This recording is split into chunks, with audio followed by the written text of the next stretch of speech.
Um, Thank you, Norlin. Good morning, everyone. Um, my topic for today is all about the art of storytelling. And to begin my sharing of the experiences I've had in storytelling, allow me to share a little of something about myself. I love stories. I mean, I grew up in a family of storytellers. My mom used to contribute to a magazine, and I'm sure that some of you may be familiar with this. The magazine's name is Women's Journal. Apologies if you hear some of my pet dogs barking on the side. I have 6 dogs at my home. Um, so I grew up in a family of storytellers. My mom writes stories. She contributed in a magazine called Women's Journal, and her forte is rather unique.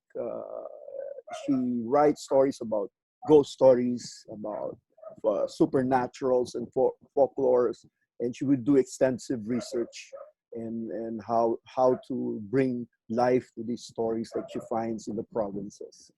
My late grandmom is also a storyteller. She used to write stories, contribute stories in tourist magazines.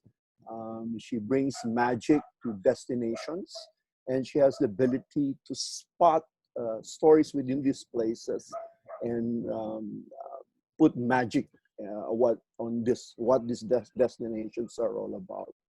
And for over 25 years, I've been privileged to work in an industry that is all about storytelling. I've also had the unique experience to be cross-posted in markets like China, India, and Singapore, and have experienced and I've seen and how stories are crafted and told in the lens of that particular country or market, in the lens of people and their culture. And in that 25 years, I've been privileged also to handle various brands that tell different stories in various categories. I've been privileged to handle brands, various categories like detergent bars, banking industry or the finance category, automotive, even the so-called vice accounts, cigarette during the time when cigarette advertising was allowed, liquor, beers, whiskey, and yes, I've tried also condom advertising. So I've witnessed how stories are being crafted in various categories. And one thing in my 25 years of experience in various countries and markets, one thing I have observed, and it's very clear, that while stories may be told in different manner, generally they have a certain format. And stories come from many places. Like in this case, this is a photo of an exhibit in Beijing, China, the height of winter season. And this exhibit is organized by students in cooperation with Greenpeace. As you can see in this photo, there's a sculpture or a creation of trees. But one thing that is fascinating about this exhibit are these trees are actually built, created in chopsticks. As you may know, China is perhaps the world's largest consumer of chopsticks. And what the kids, in cooperation with Greenpeace, wanted to bring forth are the elements in the consumption of chopsticks, the balancing of creating chopsticks out of wood, or even the awareness that perhaps chopsticks should be created in a biodegradable form, or even cautioning manufacturers not to use plastics in creating chopsticks. And this particular visual was actually shared 2 million times in China's social media app called WeChat. An amazing display of a simple exhibit with a unique story that resonates with over 2 million shares. Or we've seen also visually how stories are being told, that words are not even needed to tell what the story is all about. In this case, it's all about Lego and Lego's way of trying to inspire kids to go into technology, or even inspire kids to go into a builder culture. In this case, it's inspiring children perhaps to aspire to be an astronaut. And stories come in many forms. It could be as simple as a billboard advertising wherein a very famous burger brand with a famous arc is trying to tell the story to its customers and consumers on the nearest location of their branch. Stories comes in many forms. It doesn't have to be video. It comes in many form of content. And fundamentally, stories come in a certain framework. That's why today I'd like to share with you how stories are created from the context of a word called storifying. And what is storifying? Storifying is the composition of a story from real or fictitious sources so as to create change in the listeners, viewers, readers, and users' emotions, thoughts, and behaviors in a desired manner. So storyfying is creating a sense of composition, how to tell your story with an objective of changing behaviors, whether it's emotions, thoughts, in a desired manner.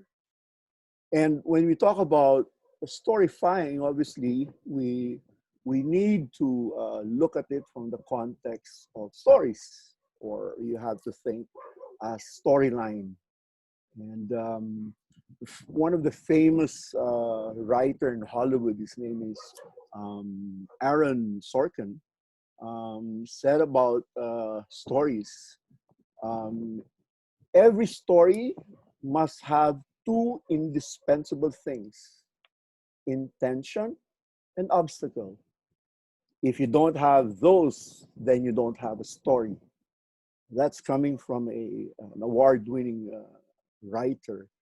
And the context is therefore, what do you mean by stories, and what is the core pillars of that story? So we talk about intention and obstacle. And what does intention and obstacle mean? Intention, as we all know, in stories are always characters involved. So what is intention? Intention is where the protagonist, or the characters in the story would have this intention of what is that our protagonists really want. And in the intention is you have an obstacle. And what is the obstacle? The obstacle is what is the very tough obstacle standing in the way of the protagonist to achieve what that person really want. Two core pillars of a story. And perhaps the best way to see on how these two core pillars of a story is manifested, perhaps we can take a look at this famous movie. I think all of us are very familiar with this story. It's a story of Jack and Rose amidst the canvas of a sinking ship called Titanic. When you look at what the Titanic story is all about, it's basically a love story, but it has an intention and an obstacle. And what is that intention? The intention of this story is that Jack and Rose wants to break the bonds of their separate classes and unite with their love as what the story is all about. Jack belongs to an aspiring, struggling class, an aspiring young artist, while Rose, on the other hand, belongs to a very high level of place in society, in a very up class. And the obstacle of this story is Rose is already engaged to a powerful scoundrel, and her family's future depends on her going through it. Everything in that story talks about the unhappiness of Rose caught in that engagement with supposed to be her future husband.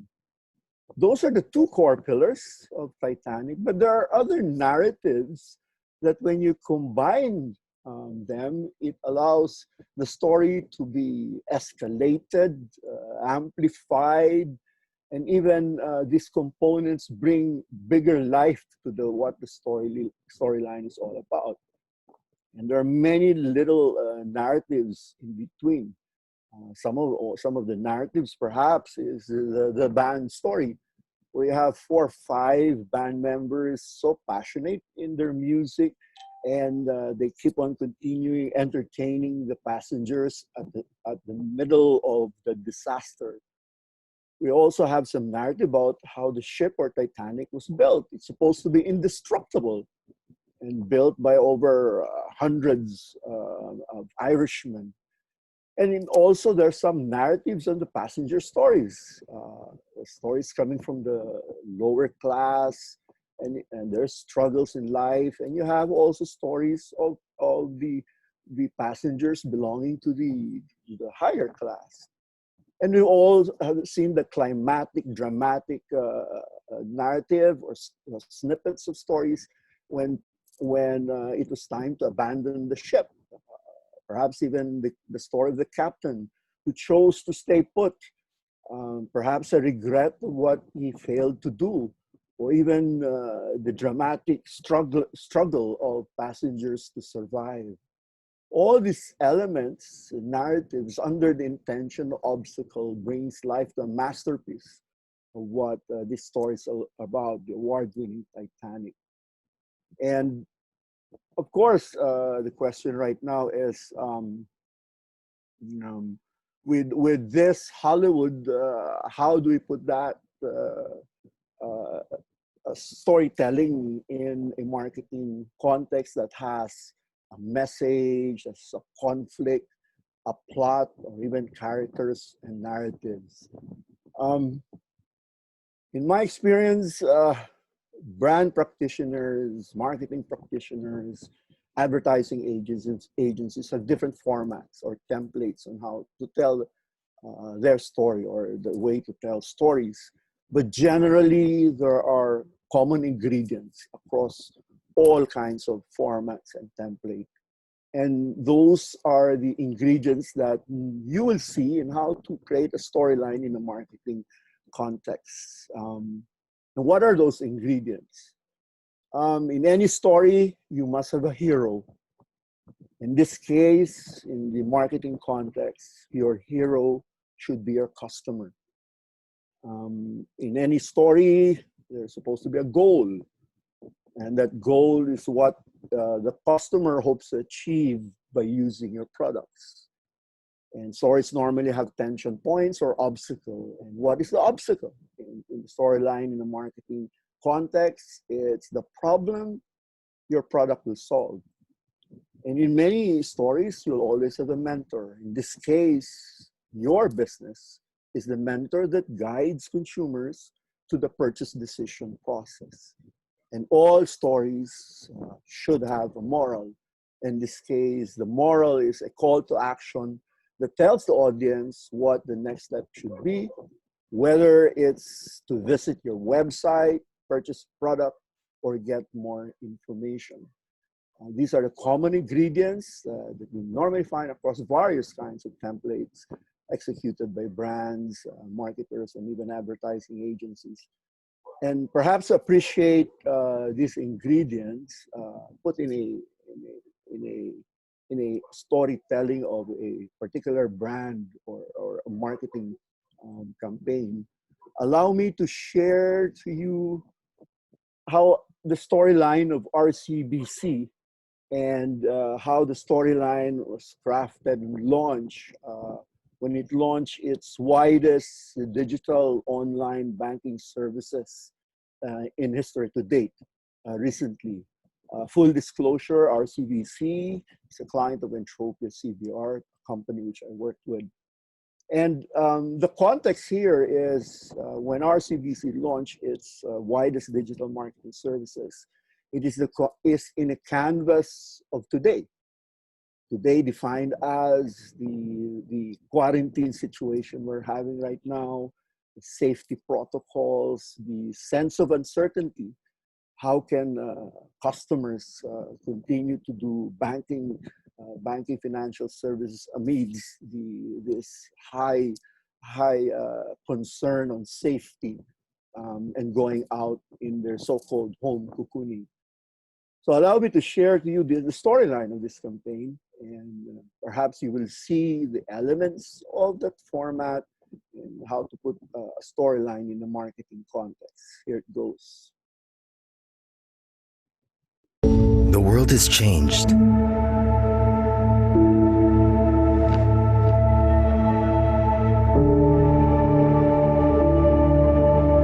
Have we adapted? Is it still business as usual?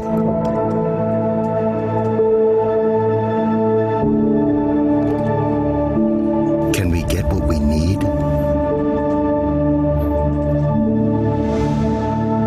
Can I send my loved ones money? Can I even go to the bank? What now? As RCBC looks ahead, we're keeping to heart your every need. With RCBC's widest range of digital services today, we can help you continue to grow your business. Send support to your loved ones. Get cash when you need it. You have our services on hand, so you can continue banking with us easily, safely, and conveniently. Hand in hand, let's keep going and leave those worries behind. Because at RCBC, we are moving forward with you every step of the way. Learn more and get started now. As you can see, all elements in putting a storyline in a marketing context are all there. The hero obviously is the customer, the obstacle that the customers are encountering in today's so-called new normal.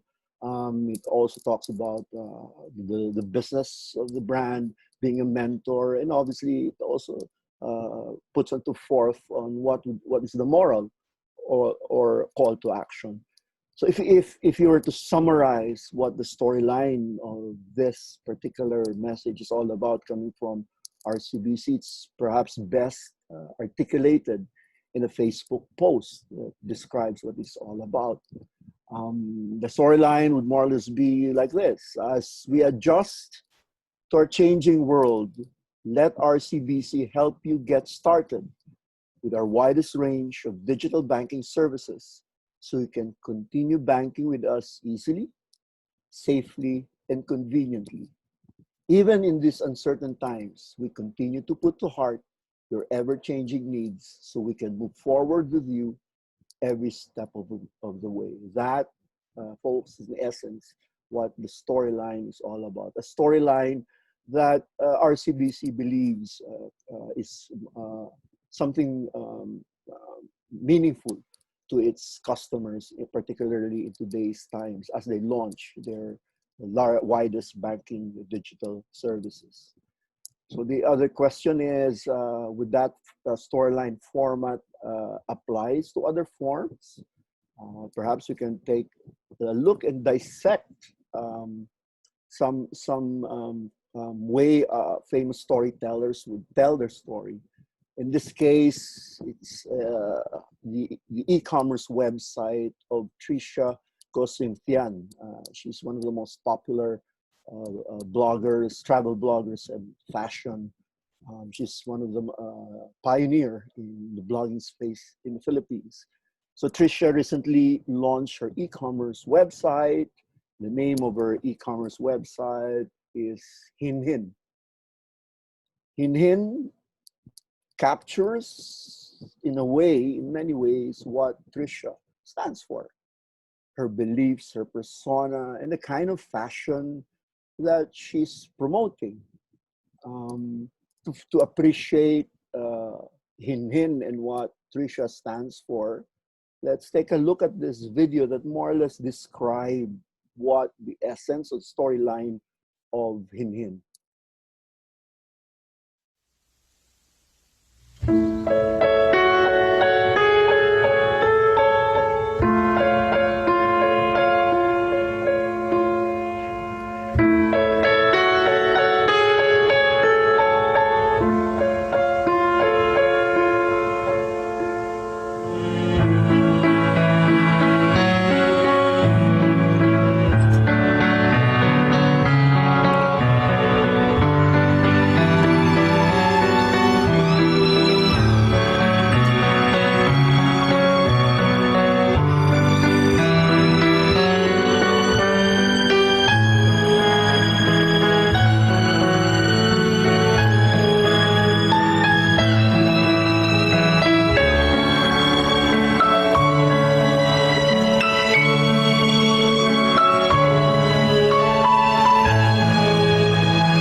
That, ladies and gentlemen, is Hin Hin.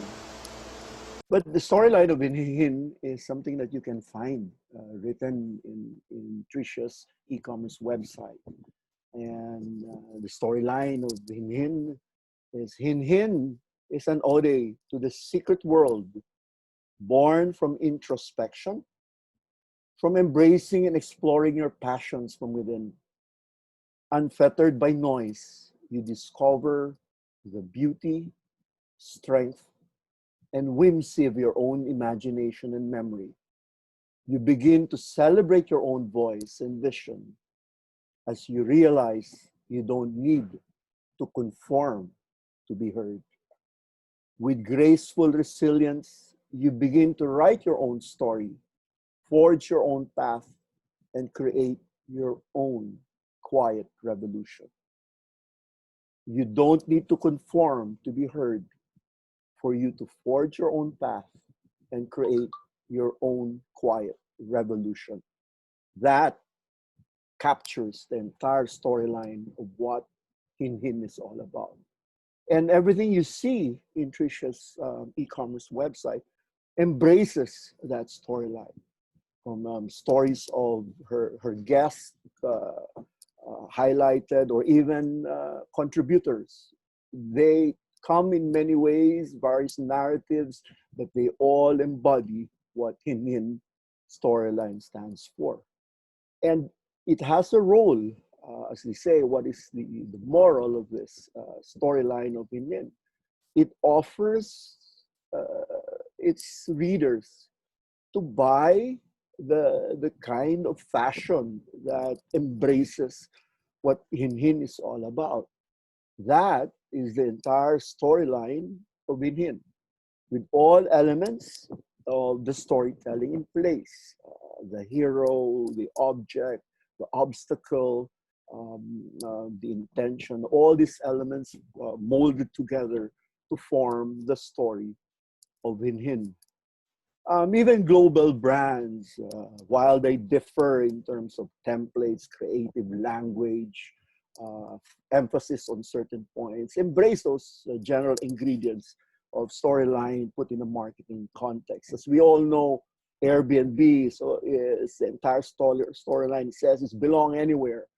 It's all about local homes being rented out to tourists. It's all about understanding what the local culture is against the mass consumer, mass customization of tourists and even hotels.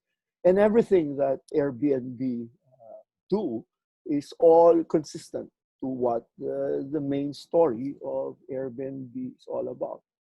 And perhaps if we put it from an intention and obstacle standpoint, how would that put into play? The intention for the Airbnb is returning us to a place where everyone can feel they belong. The desire to feel welcomed, respected, and appreciated for who you are, no matter where you might be. And the obstacle is because of mass-produced impersonal travel experiences, we lost those feelings of trust and belonging. The intention of obstacle in between that are various narratives that Airbnb puts into play, and it comes in various touch points, various channels, and it starts off with the host of the place, the community where the host belongs.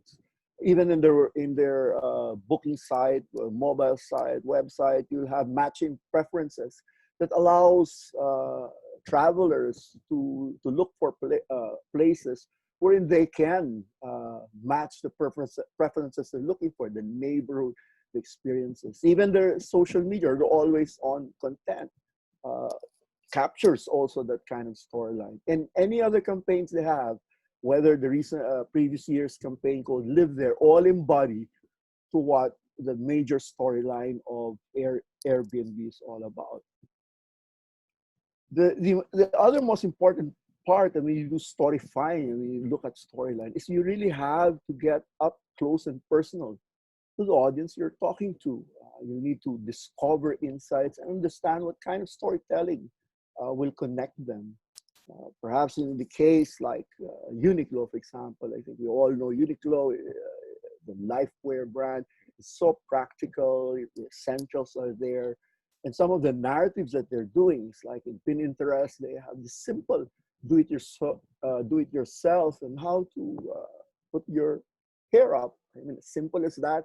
But these narratives build to the bigger story of what Uniqlo is all about.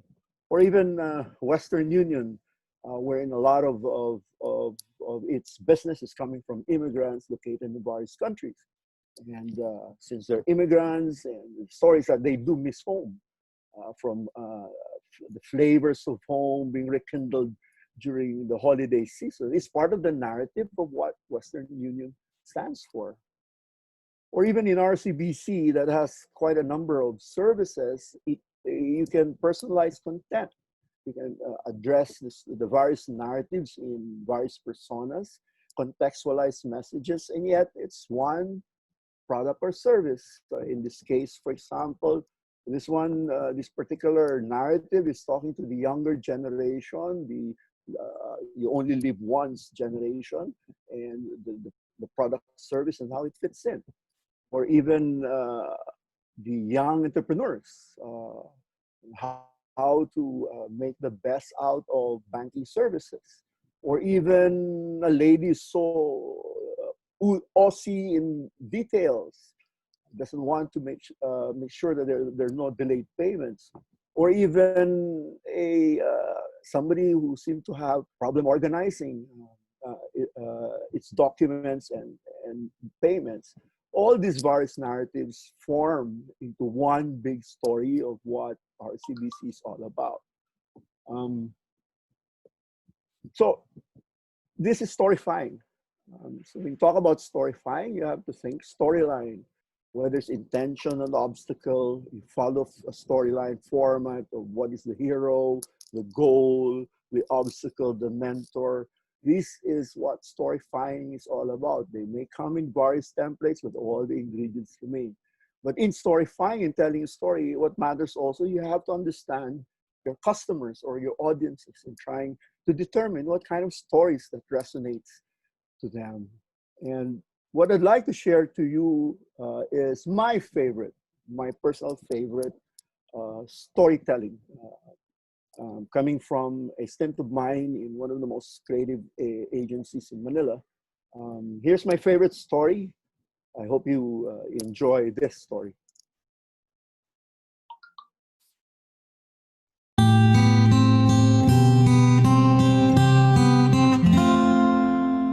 You with the sad eyes, don't be discouraged. Oh, I realize it's hard to take courage in a world full of people.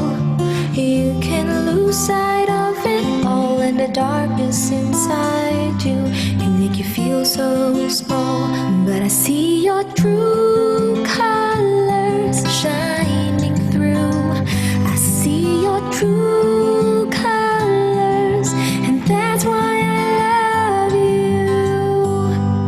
So don't be afraid to let them show all your true colors.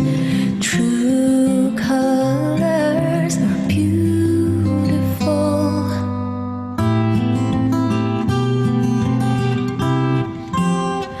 But I see your true colors shining through. I see your true colors, and that's why I love you. So don't be afraid to let them show all your true colors. True colors are beautiful, like a rainbow.